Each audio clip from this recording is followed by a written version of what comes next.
काय ग कोमल, आज तुला सरांनी काय प्रॅक्टिकल दिलंय?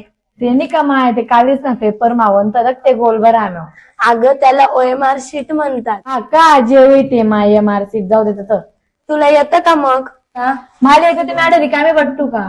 चल मग, तुला पण येत नाही मला पण येत नाही, आपण सरांकडे जाऊ. हो चल जाऊ. सर तुम्ही परवा शिकवलं तर ते आम्हाला परत शिकवता का? काय ग दीदी, काय शिकवलं होतं? OMR चे शीट्स. अच्छा, ओके. तुला ते शिकायचंय का? हो बरं, दे समोर लक्ष. म्हणतायत का? हो.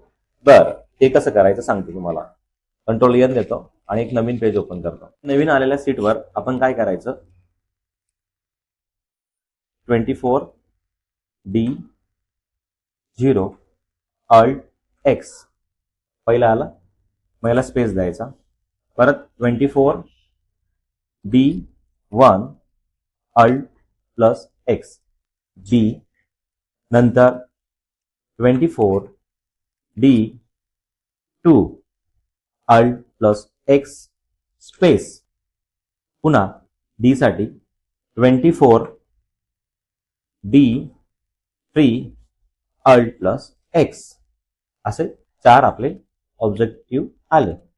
या ठिकाणी आल्यावर आपल्याला काय करायचंय, हे न्यूमेरिकल ऑप्शन आपण सिलेक्ट करून घेऊ आणि त्यानंतर या सर्वांना सिलेक्ट करून आपल्याला जो कलर द्यायचा आहे तो कलर त्याला देऊन द्यायचा. त्यानंतर याला काय करायचं, कॉपी करायचं आणि याला आपण पेस्ट करायचं. पण पेस्ट करत असताना एक लक्षात ठेवा, आपल्याला ह्या ठिकाणी लेआउटमध्ये येऊन याला कॉलम किती करायचे, आपल्याला 3 कॉलम करून घ्यायचे. ज्यावेळेस 3 कॉलम करणार, याला सिलेक्ट करून कॉपी करून घ्या, मग याला पेस्ट करत चला. पेस्ट केल्यानंतर ही अशी OMR शीट आपली रेडी होते. आलं लक्षात? हो सोपं होतं. हो सर. हो. हा मंडळी, तुमले बी अशीच शिकणशे ना, आमना पेजले फॉलो करा, आमच्या YouTube चॅनलला सबस्क्राईब करा. आणि हा पेज ना आणि चॅनल नाव काय शे, होम सायन्स.